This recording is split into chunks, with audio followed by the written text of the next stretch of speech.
G'day, I'm Adam Gordon, the Profits Leak Detective, and a very warm welcome to you all to this Cash Optimmisation Report, a 5-minute interview with an expert in small business. One of the things that I've found with small business over the years is that stress can really adversely affect profitability and cash flow. And today I'm joined by Brian Carroll. Brian's a qualified psychologist who was founder of a Melbourne-based corporate training business called Performance Development.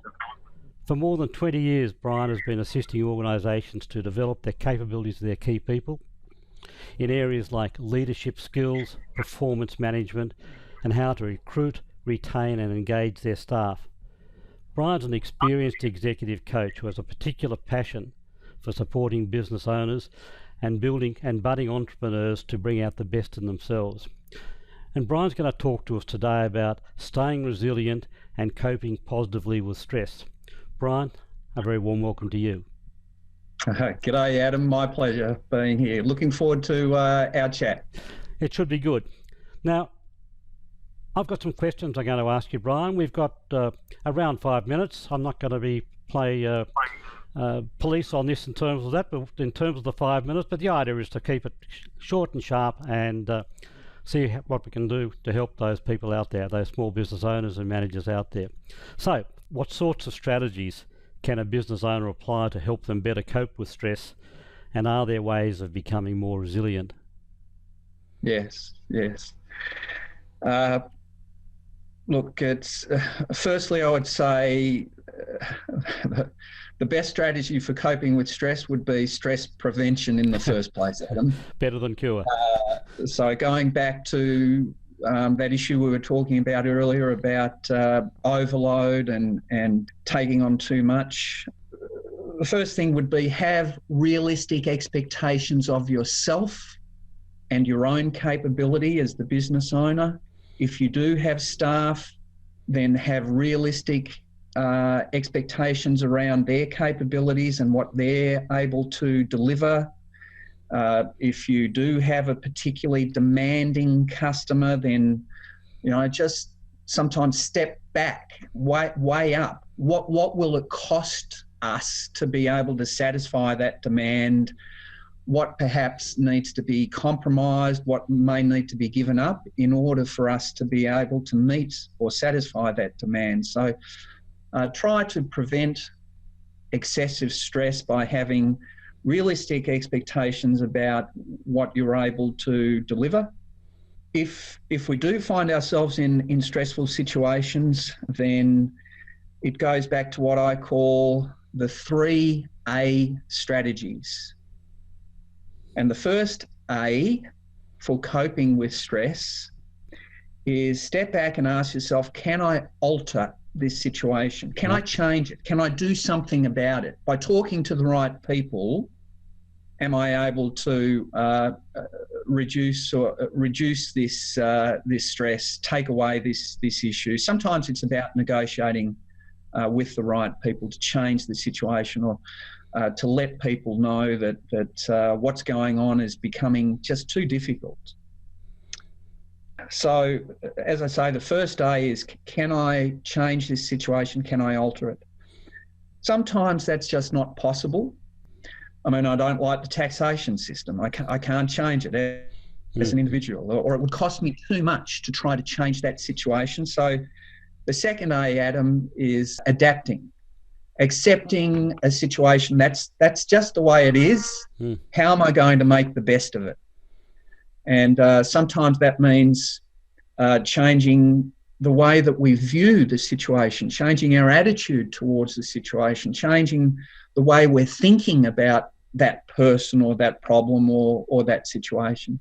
And the third A, Adam, the third strategy is avoid. And sometimes if a situation becomes too toxic, sometimes we've got to recognise when it's simply best to walk away. Now, walking away sometimes may be a temporary measure to refresh ourselves. It's recognising, hey, I need a long weekend. It's just time to get away, time to recharge the batteries. it might be as simple as, the day is turning into crap and recognising, hey, I need to take a longer lunch break, to refresh and rejuvenate. So sometimes the avoidance, getting out of that stressful situation may be a temporary measure, and that may be enough. But sometimes walking away temporarily isn't enough, and we've got to recognise when a situation has simply become so toxic, Adam, that it's just not working for us. Now, whether that's a relationship with a staff member, whether, we've done our best to accommodate that staff member, to retrain that staff member, but despite all our efforts, it's just not working, and sometimes we've got to know when to cut that relationship. Or it may be,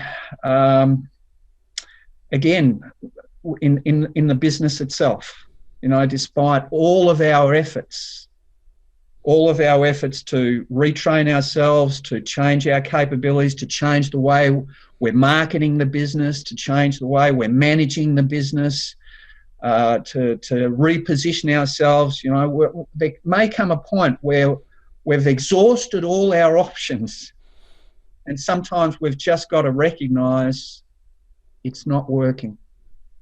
And that becomes walking away for good, and exiting a situation, again, sometimes takes courage.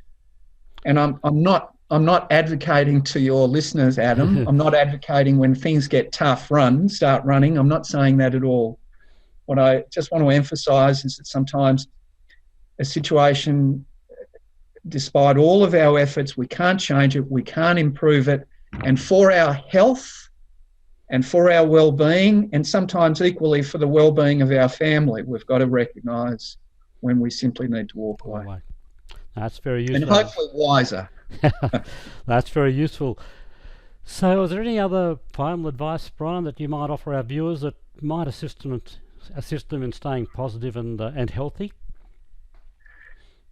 Yeah, I would like to share with you some of the developments that have arisen out of a field of positive psychology. And it's a new branch of psychology that's emerged over the last decade, whereas perhaps historically, traditionally, Adam, the focus of psychology has been more alleviating human suffering, dealing with the cause of dysfunctional behaviour. This new branch of psychology, positive psychology, is more about researching, studying and understanding some of the dynamics around well-being, and how to live a good life, how to live a fulfilling life. And if I could just share, Adam, with your listeners, some of the work that's been done recently by one of the thought leaders in this field, a guy by the name of Dr. Martin Seligman. He's often termed one of the founding fathers of positive psychology. And in a book he wrote called Flourish, how to thrive and not just survive, he identified 5 pillars, 5 foundation stones for building a life that offers well-being and happiness. And if I could just maybe share just briefly in closing those 5 things. Righto. The first one is positive feelings. He says and again, I just emphasise this is founded on science. This is not pop psychology. There's a lot of rigorous studies that have gone into identifying these 5 foundation points. So the first one, positive feelings. Do things that give you a sense of enjoyment, that bring pleasure to you. He's found that even things like acts of kindness, taking time to be grateful for what you have rather than focusing on what we don't have, taking time to appreciate what we do have in our business, in our lives, in our families. And that helps to generate those positive feelings.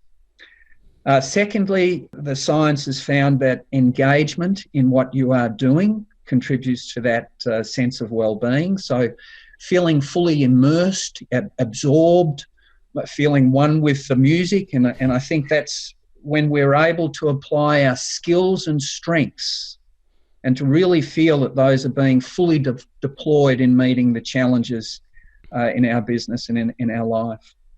Third key foundation for that sense of well-being in life was relationships, feeling connected with your family, with your friends, having people around you who you feel you can trust, who give you that support, who give you that encouragement when you need it.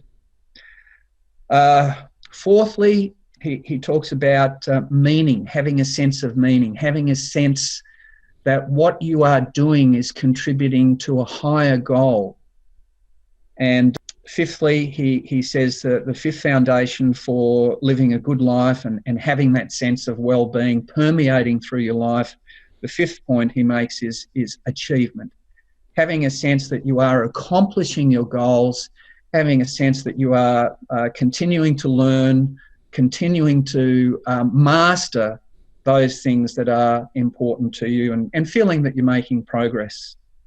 So they're five things I think all of us can relate to, and it's just a matter of trying to ensure that we're getting enough of those ingredients in our life. Yeah, I think just listening to those five, I think most people would agree with them. You know, they're the type of things we like to do, we like to have, but when we get overwhelmed, we sometimes lose sight of them, relationships and things like that. So, Yes. yeah, no, very, very good points, I think. Brian, that's been really, really useful. How do people find you? Yeah. Thank you, Adam. The website is performancedevelopment.com.au. Right. And there is a blog attached to the website. And there's a lot of material, Adam, on the theme of personal development. There's a lot of material on coping with stress. There's a lot of tips on how to run a small business, how to grow the small business. I want to thank you for the opportunity to share with your listeners today too. I'm sure they'll find that very useful. Thank you very much, Brian. It's been my pleasure.